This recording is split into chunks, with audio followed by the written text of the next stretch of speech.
Hello प्यारे दोस्तों, आप सभी का दिल की गहराइयों से स्वागत है मेरी आज की नई कहानी और मेरे चैनल टॉप आइडियल स्टोरी में। आज की कहानी बहुत दिलचस्प होने वाली है। ये कहानी गांव के एक गरीब आदमी की है जिसके पास एक छोटी सी बकरी थी। वो बकरी बहुत ही सुंदर थी और वो गरीब आदमी उस बकरी को बहुत प्यार करता था। वो रोजाना ही उसके लिए घास और पट्ठा लेकर आता, उसे खिलाता पिलाता, उसे बहुत प्रेम करता। वो बकरी भी उसके बगैर एक मिनट नहीं रहती थी। तो वो दोनों बहुत खुश थे।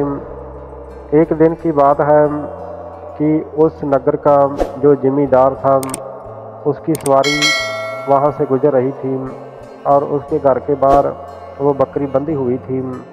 वो जिम्मेदार ने बकरी को देखा। वो सोचने लगा कि मैं इस बकरी को पकाकर खाऊंगा, ये बहुत ही हृष्ट पुष्ट बकरी है।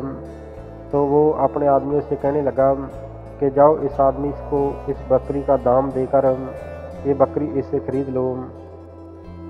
जिम्मेदार के आदमी उस गरीब आदमी के घर के अंदर गए और कहने लगे कि जिम्मेदार साहब, आपकी बकरी खरीदना चाहते हैं, इसका दाम बताओ, क्या लेना चाहते हो।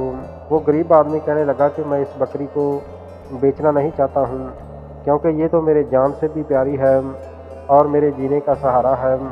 घर में मैं अकेला हूँ और जहाँ ये मेरी बकरी है, इसलिए मैं इसे बेचना नहीं चाहता। तो जिम्मेदार गुस्से हो गया और कहने लगा कि इसका अंजाम तुम्हें भुगतना पड़ेगा।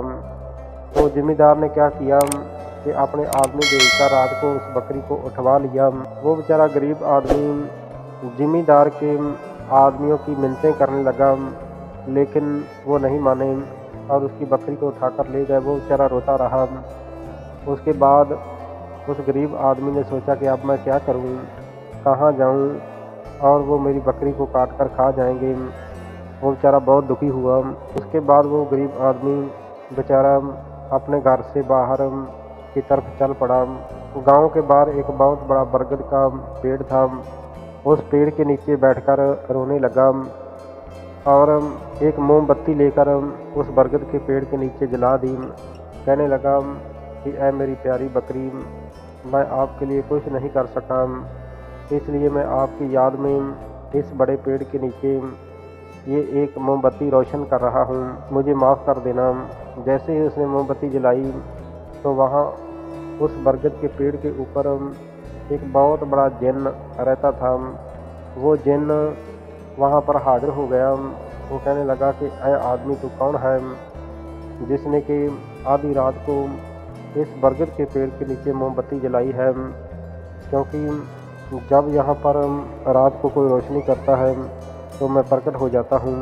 वो बेचारा गरीब आदमी अपनी कहानी सुनाने लगा कि मैं बहुत दुखी हूँ, क्योंकि मेरी जान से प्यारी बकरी को जिम्मेदार ज़बरदस्ती उठाकर ले गया है। वो उसे काट कर खाना चाहता है, लेकिन मैं बेबस हूँ और मैं अपनी बकरी को वापस नहीं ला सकता।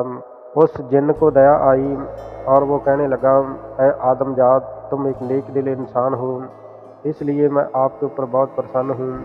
आप चिंता मत करो, मैं उसको अभी सबक सिखाता हूँ। तो वो जिन्न वहाँ से गायब हो गया और जिम्मेदार के घर के सामने एक फ़कीर के रूप में प्रकट हुआ। जैसे ही उस जिन्न ने जिम्मेदार का दरवाज़ा खटखटाया तो वो सोचता है कि आधी रात को कौन आया है। तो जिम्मेदार ने जैसे बाहर निकलकर देखा तो उसके दरवाजे के सामने एक फ़कीर खड़ा है। जिम्मेदार कहने लगा कि आप कौन हो। तो वो फ़कीर कहने लगा कि आपने बहुत गलत किया है, एक गरीब की बकरी को आप चोरी करके ले आए हो और इस पाप का फल आपको भुगतना पड़ेगा। वो जिम्मेदार कहने लगा कि आप कौन हो और आपको कैसे पता कि मैं किसी की बकरी चोरी करके ले आया हूँ। तो फ़कीर कहने लगा कि मैं सब कुछ जानता हूँ और मैं आपको इस पाप की सज़ा देने के लिए आया हूँ। तो इतना कहते ही उस फ़कीर ने अपना असली रूप जिन्न का रूप धारण कर लिया। तो वो जिम्मेदार एकदम से दहल गया, डर गया। डर के मारे उसके प्राण खुश्क हो गए। और वो उस जिन्न की मिन्नतें करने लगा। जिन्न कहने लगा कि अगर तुम जान की सलामती चाहते हो तो फ़ौरन ही अपने आदमियों को भेजकर उस गरीब के घर के अंदर इस बकरी को छोड़कर आओ। तो ज़मींदार ने अपने आदमियों को कहा कि जल्दी से ये बकरी उस गरीब की झोंपड़ी के अंदर छोड़ आओ। तो ज़मींदार के आदमी उस गरीब की बकरी को उसके घर तक छोड़ आए। तो उस जिन्न ने ज़मींदार से कहा कि सुबह तुम जाकर उस गरीब आदमी से माफ़ी मांगो, क्योंकि वो एक नेक दिल इंसान है। तुम गांव वालों पर जुल्म करते हो और तुम्हें इसकी सज़ा दी जाएगी।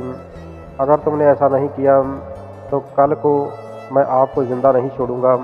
तो ज़मींदार बहुत डर गया। तो सुबह जाकर उस गरीब आदमी से माफ़ी मांगने लगा। ज़मींदार उस गरीब आदमी से कहने लगा कि भाई साहब, मुझे माफ़ कर दो, मैंने आपके साथ बहुत गलत किया है। तो वो गरीब आदमी कहने लगा कि नहीं ज़मींदार साहब, कोई बात नहीं, आपको अपने किए पर पछतावा है, मेरे लिए इतना ही काफ़ी है। उस दिन के बाद वो ज़मींदार ने गांव के किसी आदमी पर भी दोबारा जुल्म नहीं किया। तो वो गरीब आदमी उस नेक दिल जिन्न का धन्यवाद करने लगा।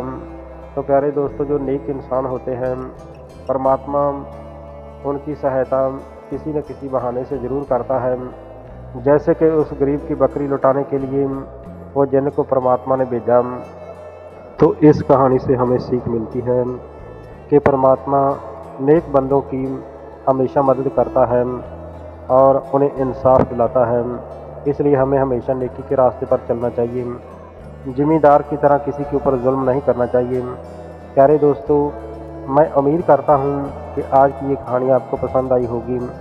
अगर ये कहानी आपको पसंद आई हो और कुछ सीखने को मिला हो तो कृपया मेरे चैनल को सब्सक्राइब ज़रूर कर देना।